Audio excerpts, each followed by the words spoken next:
আরেকটা ইনফরমেশন ওই লাগে তোমরা ওই যারা ক্লাস 12 তো অলরেডি স্টার্ট করে দিছি, আর ক্লাস 9-এ যারা আসো হেরা মানে ক্লাস 8 থেকে যারা ক্লাস 9-এ উঠবা তারা ক্লাসটা আমি শুরু করতেছি তোমার 25 তারিখ থেকে, এই মাসের 25 তারিখ থেকে, ঠিক আছে?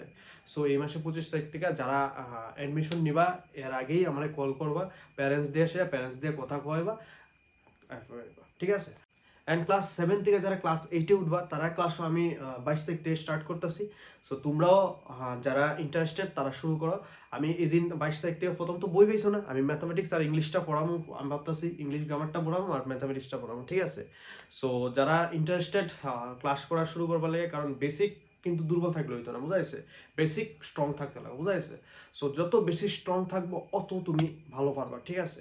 সো বেসিক স্ট্রং করার লাগে আমি ম্যাথামেটিক্সের কিছু কনসেপ্ট দিব তোমরা, আর লগে ইংলিশে গ্রামারটা পড়াবো, ঠিক আছে?